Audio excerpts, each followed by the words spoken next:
Un ataque con drones de producción ucraniana genera un incendio en una importante refinería de petróleo en el sur de Rusia, cerca de la frontera con el Donbass. Según el gobernador de la provincia de Rostov, donde se produjo la agresión, una investigación ya está en marcha. Los empleados de la planta fueron evacuados a tiempo y no hubo víctimas. Mientras tanto, los bombardeos de Kiev contra la República Popular de Donetsk continúan intensificándose, dejando heridos entre la población civil y generando la destrucción de edificios. Nuestro corresponsal Mauricio Ampuero nos trae el reporte. Ucrania ataca una refinería de petróleo en el sur de Rusia con 2 drones, generando un incendio que los servicios de emergencia rápidamente han logrado controlar. No se informa de víctimas ni de heridos. La autoridad local en la región de Rostov ha confirmado que han hallado restos de estos aviones no tripulados. Un hecho que se repite en contra de las instalaciones energéticas de Rusia y también con la utilización de drones. Recordar el ataque en contra de un yacimiento de gas en el Mar Negro registrado esta semana, y también desde el Ministerio de Defensa de Rusia se informa que ha logrado derribar 16 drones ucranianos, varios de ellos detectados cerca de la isla de Smieni, donde se encuentran importantes yacimientos energéticos de Rusia. El enemigo sufre pérdidas significativas. El 21 de junio, como resultado de un ataque con armas de alta precisión de las fuerzas aeroespaciales de Rusia, fueron eliminados alrededor de 500 militares de la Brigada Motorizada 59 de Ucrania y su equipamiento militar, instalados en los talleres del astillero Okean de Nikolaev. Los militares del batallón de la Brigada Motorizada 57, que estaban en defensa cerca de las localidades de Gorskoye, Podlesnoye y Vrubovka de la República Popular de Lugansk, se negaron a obedecer la orden de sus superiores y abandonaron sus posiciones tras perder más del 60% de su personal. En la zona de Nikolaevka de la República Popular de Donetsk, ante la amenaza de una derrota, el mando ucraniano evacuó durante la noche unos 30 mercenarios estadounidenses y británicos heridos y 8 muertos para evitar su captura.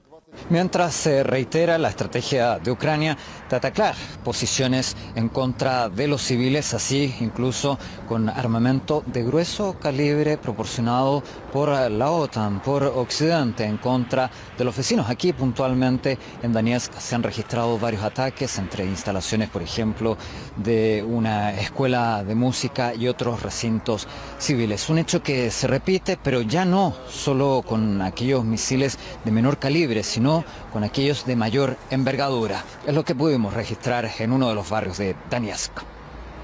Los vecinos de este barrio de Donetsk lamentablemente están acostumbrados a la caída de misiles. Sin embargo, cuando cae uno de tal envergadura, naturalmente que sorprende y lo lamentan. Y es que afortunadamente, tras la caída de este proyectil, no han resultado personas fallecidas, pero sí numerosos de los vecinos heridos. Es por eso que ahora la misma autoridad militar está investigando la procedencia de esta munición, eventualmente entregada por Estados Unidos.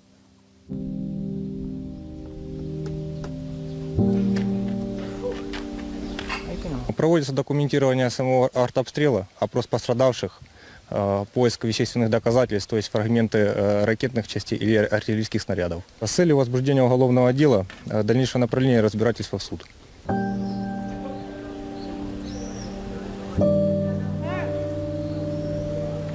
У меня 2 осколочных сечения на голове и ухо. В общей сложности 10 швов наложили. И также по всему телу полностью осколочные ранения от стекол. Я стояла во время вот этого вот на балконе. И вот это меня откинуло, я упала на землю, и вот это вот получил, и вот это вот. Весь в зеленке. Вот. Все. El daño dejado en las viviendas es evidente. Ahora plástico reemplazan los vidrios, pero no es solo eso. Lo más preocupante son las heridas físicas y también emocionales dejadas entre los vecinos que aquí viven.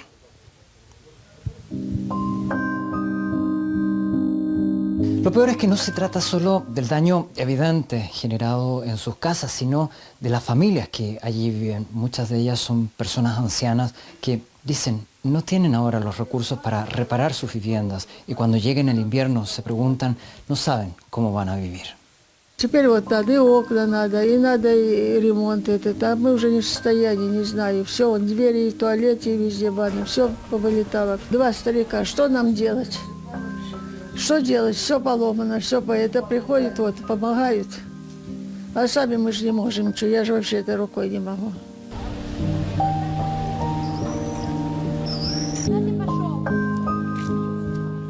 Y al poco tiempo de la caída de aquel proyectil que cambió la vida de estos vecinos, ya han retirado gran parte de los escombros, de los daños generados en sus casas y sus propias viviendas. Ya están trabajando para limpiarlas, repararlas en la medida de lo posible. Pero ante esta dificultad, los propios vecinos se han organizado para trabajar en conjunto. Una polémica publicación del Parlamento de Ucrania en Twitter pretendía mostrar la vida cotidiana de sus ciudadanos.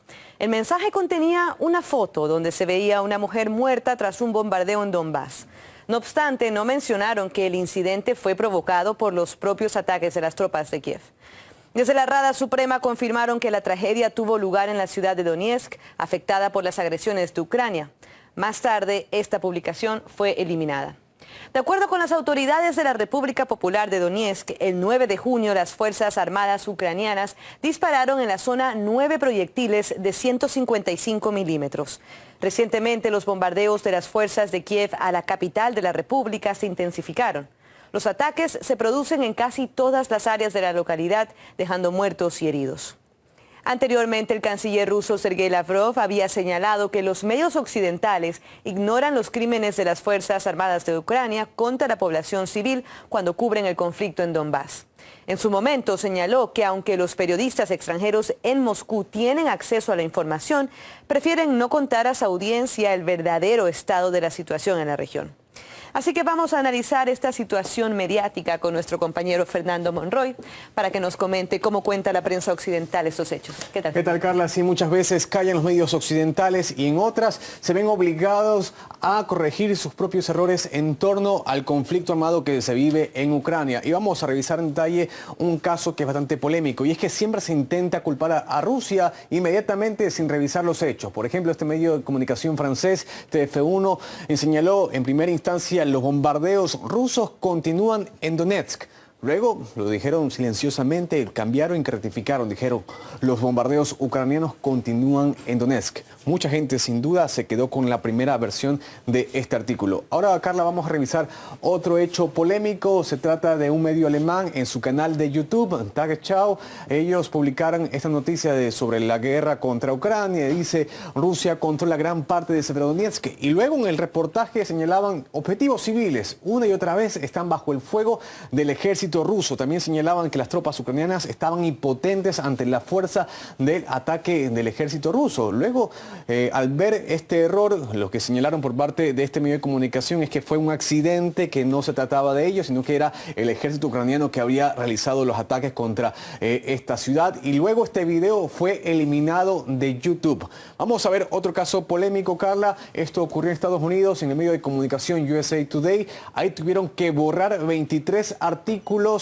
Luego de una investigación se dieron cuenta de que una de sus periodistas tenía mucha imaginación y había inventado historias, citas de personas que supuestamente habían entrevistado en el terreno sobre el conflicto armado en Ucrania, y también señalaban de que algunas citas deberían haber sido acreditadas a otros. Carla, todo un problema. Así es, y Fernando, pero sí hay medios que logran reportar lo que sucede. ¿Qué pasa ahí? Exacto, hay un caso donde una periodista, se trata de una periodista alemana, que ella ha estado en el Donbass cubriendo la operación militar de Rusia y también los bombardeos que han ocurrido en el Donbass en contra de las ciudades de Donetsk a manos del ejército ucraniano. Ella es Alina Lip. Ella está enfrentando un proceso judicial en su país, en Alemania, y podría enfrentarse a 3 años de prisión por documentar los ataques ucranianos en el Donbass. Toda una polémica, Carla, y es que más aún suena injusto que por un lado se intente intimidar a los periodistas por cubrir los hechos, mientras que cuando los medios occidentales cometen errores todo queda impune. Y qué pena que la libertad de expresión sea la que sea afectada ahí. Exactamente. Muchas gracias, Fernando. Tenemos testimonios de la propia periodista alemana, Alina Lip. Ella asegura que los medios occidentales prefieren cubrir el conflicto sin contar la realidad del panorama para no contradecir la agenda de los gobiernos de sus países. Por supuesto, sabía que había un conflicto en el Donbass durante 8 años, pero ya que durante todo este tiempo en Alemania no informaban nada al respecto sobre aquello, no sabía que allí estaban matando a los civiles. Mis seguidores escriben que les abrí los ojos, no sabían nada de este conflicto, me apoyan mucho, la audiencia crece constantemente, pero a los medios oficiales y al gobierno alemán no les gusta lo que estoy haciendo, porque de alguna manera para ellos es una desventaja. Lo que están tratando de hacer ahora va en contra de la libertad de expresión, es ilegal. Abrir un caso penal en mi contra porque mi opinión no coincide con la opinión de las autoridades es ilegal.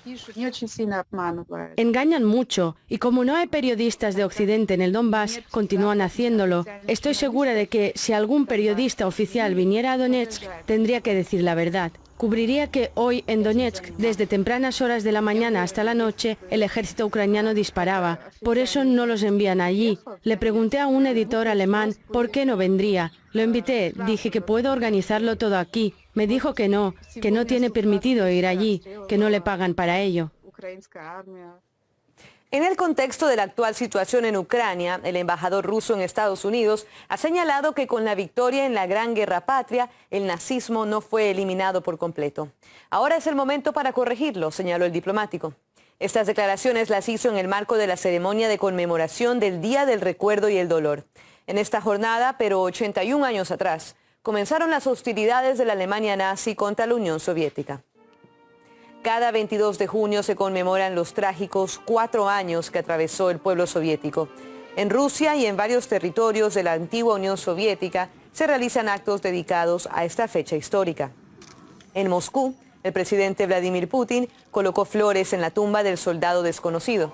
En una ceremonia se rindió honores a los fallecidos con 1 minuto de silencio y en varias ciudades se encendieron velas. También se realizaron eventos en Donbass y en la provincia de Jersón. Y es que la agresión de la Alemania nazi causó un daño irreparable. A continuación les ofrecemos un clip que recopila estos datos.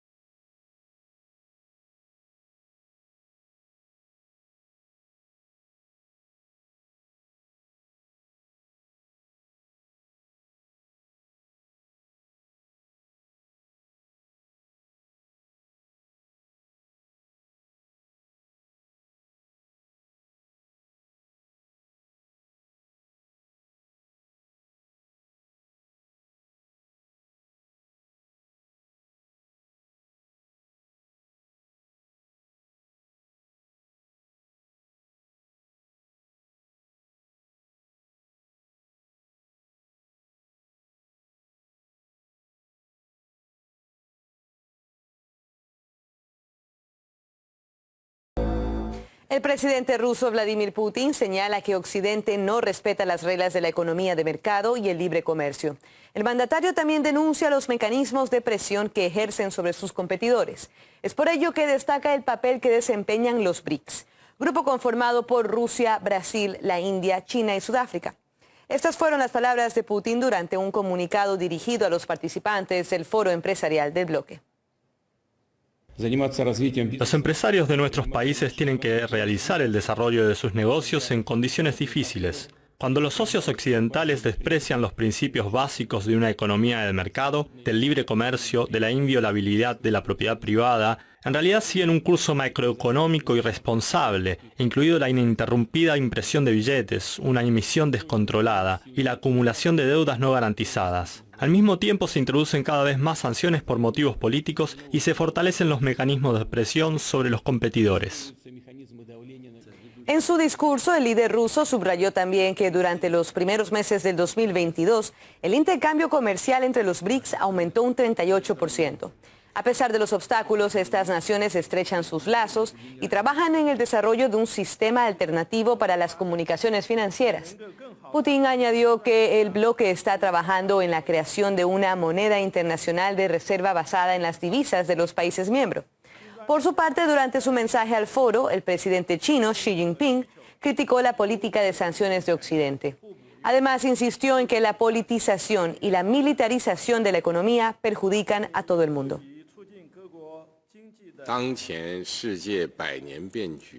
Los hechos demuestran una y otra vez que las sanciones son un boomerang y un arma de doble filo.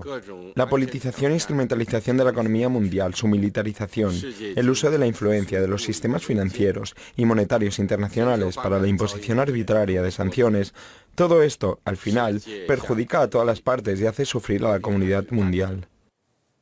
Se cumplen 10 días del paro nacional en Ecuador. La Confederación de Nacionalidades Indígenas del país denuncia una brutal represión policial y militar que se ha cobrado la vida de otro manifestante. Según versiones, la muerte se produjo por el impacto de una bomba lacrimógena en la cabeza de la víctima. Sin embargo, las fuerzas del orden niegan su responsabilidad. RT ha conversado en exclusiva con el presidente de la CONAIE, Leonidas Issa, quien le pide a Guillermo Lasso que deje a un lado la violencia en las calles y se siente a dialogar con las comunidades sin acudir a la militarización.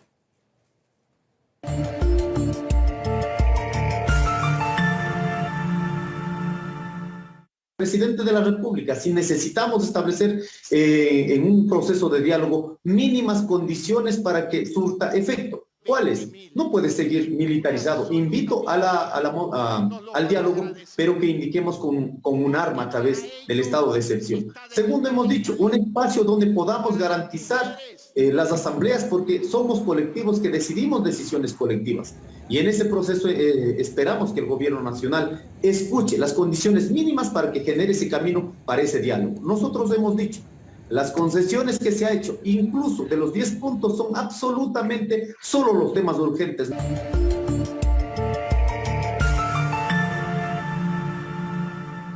Venimos por resolver problemas que a día sufrimos, pero hemos recibido violencia por parte del Estado. Yo creo que en este momento, con el fallecimiento de nuestros compañeros, 2 hermanos que ya han fallecido, en este caso uno de manera directa con la bomba lacrimógena en la cabeza, y otro, en este caso, empujado a una quebrada, prácticamente se dan niveles de violencia que tenemos temor a dónde pretenda llegar el gobierno nacional.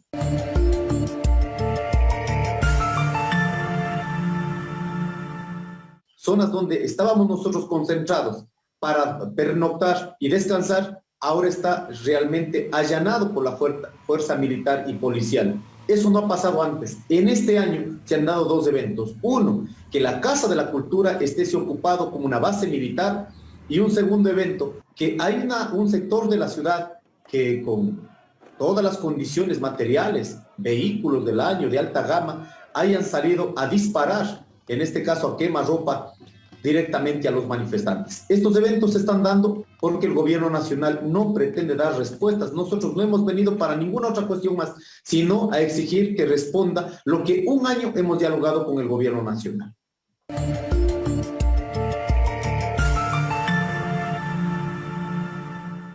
Hay un proceso de estigmatización del 2019 de la clase política, económica, de la derecha, de los poderosos, que pretenden confundir aquí la lucha social con otros actos violentos.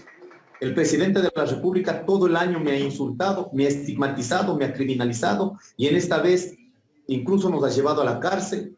Esta detención fue arbitraria, no justifica absolutamente nada en términos de derechos humanos. Jamás se leyeron mis derechos en el momento de la detención. Construyeron un escenario en otro territorio, por lo tanto nosotros vamos a llevar este hecho a nivel nacional, a nivel internacional, para defender. El gobierno nacional lo que pretende es callar las voces. Si de pronto nosotros callamos la voz, pero va a estar el pueblo allí, sino más bien es la conducción de los dirigentes la que permitiría de alguna manera tener una armonía en la conducción de aquello. Por ello pedimos nuevamente al gobierno nacional, escuche el clamor del pueblo, que aquí estamos por nuestros derechos, más no para generar vandalismo o peor, confundir con actos políticos. En plena temporada estival, España se ve envuelta en una serie de huelgas y protestas protagonizadas por trabajadores de diversos sectores de la economía. Miles de manifestantes salieron a las calles para protestar contra la creciente inflación que golpea a todo el país. En este sentido, algunos sectores de la economía están viendo paralizadas sus actividades. Es el caso de algunas aerolíneas. Sus empleados reclaman un aumento salarial, particularmente en una temporada con mayor movimiento turístico. Aseguran que las compañías no tienen el interés de mejorar las condiciones laborales. En paralelo, los transportistas amenazan con volver a hacer huelga si el gobierno no les ofrece las garantías necesarias para dejar de operar por debajo de los costos. La industria del metal también se vio afectada por manifestaciones en Cantabria durante 20 días. Los trabajadores consiguieron un acuerdo y esta jornada volvieron a sus puestos. Sin embargo, el secretario general de la Federación de Industria, Construcción y Agro de la Unión General de Trabajadores hace hincapié en que no es posible que la clase obrera sea la que más sufra por la inflación.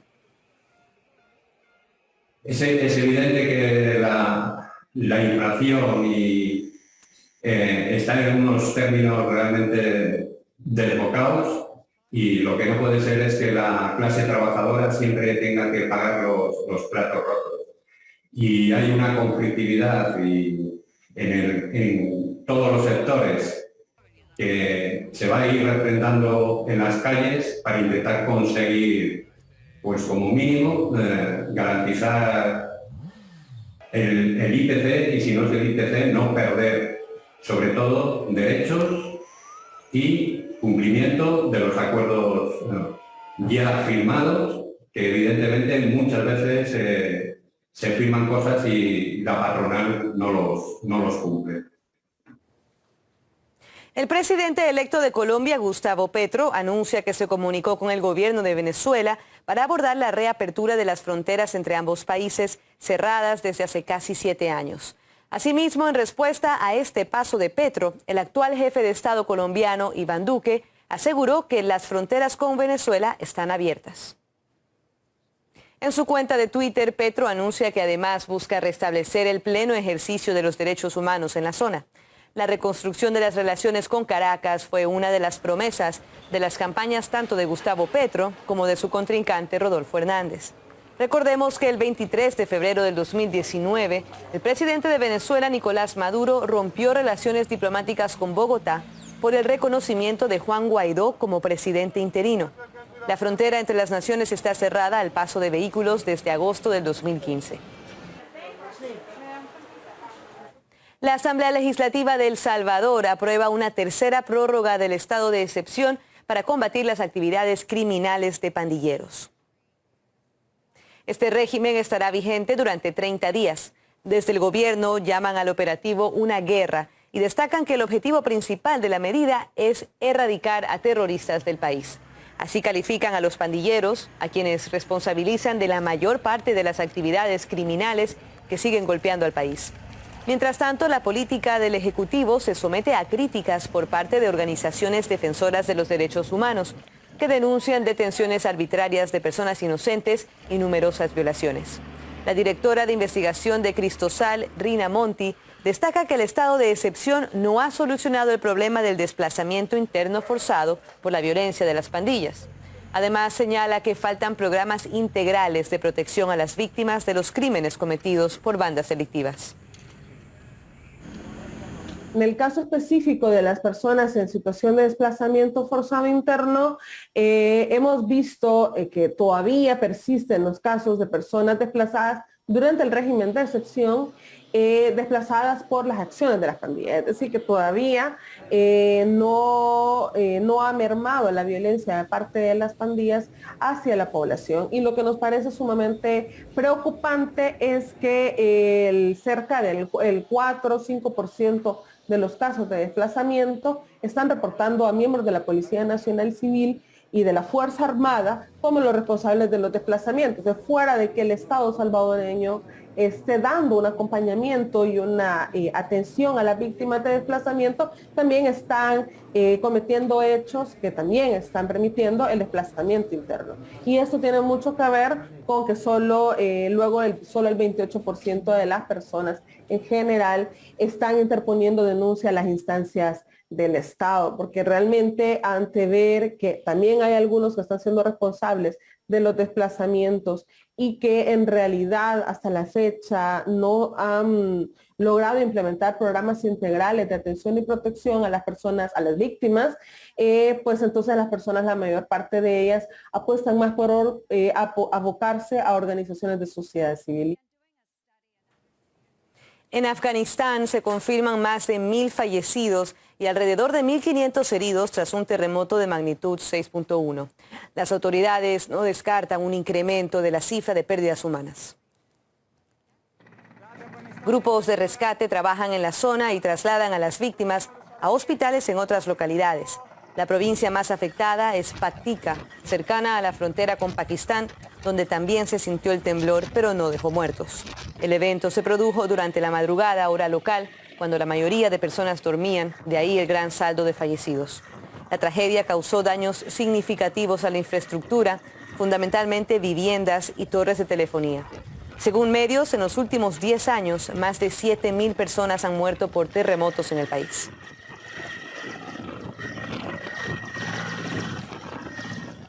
En México, 8 personas fallecen durante una masacre y varias resultan heridas, entre ellos un agente policial. Esta y otras noticias en nuestro formato en breve.